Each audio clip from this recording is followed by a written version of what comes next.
എല്ലാ കൂട്ടുകാർക്കും എൻ്റെ യൂട്യൂബ് ചാനലിലേക്ക് സ്വാഗതം.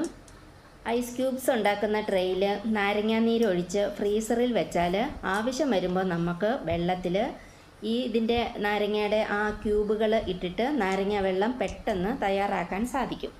ഗസ്റ്റൊക്കെ നമ്മുടെ വീട്ടിൽ വന്നാൽ നമ്മൾ അതിനായിട്ട് സമയമൊന്നും പാഴാക്കേണ്ടതില്ല. പെട്ടെന്ന് നമുക്ക് വെള്ളത്തിൽ ഈ ക്യൂബ്സ് ചേർത്ത് മധുരവും ചേർത്ത് കൊടുക്കാവുന്നതാണ്. ഈ നാരങ്ങ പിഴിഞ്ഞു കഴിഞ്ഞാൽ നാരങ്ങയുടെ തൊലിക്ക് ഒരുപാട് ഉപയോഗങ്ങളുണ്ട്. അതിൻ്റെ കൂട്ടത്തിൽ ഉപ്പും കൂടെ ചേർത്ത് നമ്മുടെ ഓട്ടുപാത്രങ്ങളും പിച്ചള പാത്രങ്ങളും ഒക്കെ നന്നായിട്ട് തേച്ച് വെളുപ്പിക്കാൻ സാധിക്കും. കണ്ടില്ലേ, എൻ്റെ നിലവിളക്കാണിത്. നന്നായിട്ട് കളറ് മങ്ങിയിട്ടുണ്ട്. ഓണമൊക്കെ നമുക്ക് അടുത്ത് വരികയല്ലേ, അപ്പോൾ നമ്മുടെ നിലവിളക്കും മറ്റ് ഓട്ടുപാത്രങ്ങളും ഒക്കെ നമുക്ക് തേച്ച് മിനുക്കി വയ്ക്കേണ്ടതായിട്ടുണ്ട്. അപ്പോൾ ഇത് ഒരു പൊടിക്കൈ ഇതാണ്. എല്ലാവർക്കും ഇത് അറിയാമായിരിക്കും. നാരങ്ങ പിഴിഞ്ഞിട്ട് അതിൻ്റെ തോട് ഒരിക്കലും നമ്മൾ കളയരുത്.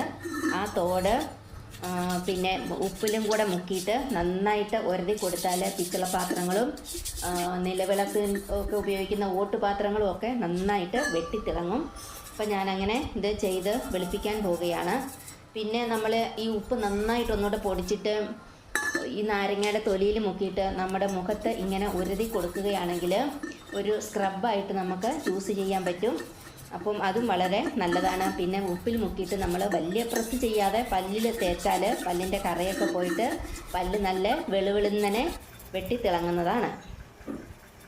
കുറച്ചൊന്ന് ഉരതിയപ്പോഴേക്കും എൻ്റെ നിലവിളക്ക് നന്നായിട്ട് അതിൻ്റെ ക്ലാവൊക്കെ പോയിട്ട് നിറം വെച്ച് വരുന്നുണ്ട്. പിന്നെ 1-2 ചെറിയ നിലവിളക്കും കൂടി എനിക്കുണ്ട്. പിന്നെ പിച്ചളയുടെ ആണെന്ന് തോന്നുന്നു. പിന്നെ 1-2 പാത്രങ്ങളും കൂടെ ഉണ്ട്. അപ്പോൾ അതും ഞാൻ ഈ നാരങ്ങ നീര് വെച്ചിട്ട് ഉപ്പും കൂടെ കല്ലുപ്പോ പൊടിയുപ്പോ ഏതാണേലും വേണ്ടുകയില്ല. ഞാൻ പൊടിയുപ്പാണ് ചേർത്തിരിക്കുന്നത്. അപ്പോൾ ഒരിക്കലും നമ്മൾ നാരങ്ങയുടെ തോല് നാരങ്ങ പിഴിഞ്ഞ് നീരെടുത്ത് കഴിഞ്ഞാൽ അതിൻ്റെ തോല് ഒരിക്കലും വലിച്ചെറിയരുത്. അപ്പം ഇങ്ങനെ ഒരുപാട് ഉപയോഗങ്ങൾ ഇതിൻ്റെ തോലിന് ഉണ്ട്.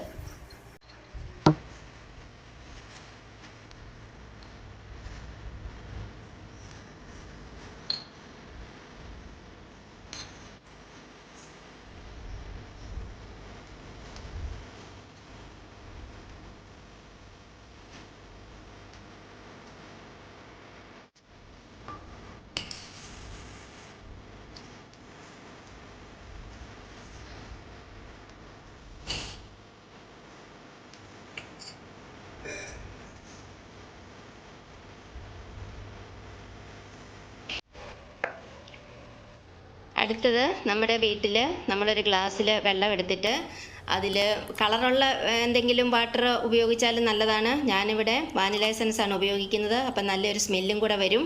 അതുകൊണ്ട് വാനില എസൻസ് ചേർത്തിട്ട് അതിലൊരു മെഴുകുതിരി കത്തിച്ചിട്ട് ഇടുകയാണ് ചെയ്യുന്നത്. അപ്പം മെഴുകുതിരി പെട്ടെന്ന് കത്തി തീരുകയുമില്ല, കാണാനും ഒരു ഭംഗിയായിരിക്കും. വീട്ടിലൊക്കെ നല്ല സുഗന്ധം നിറയുകയും ചെയ്യും.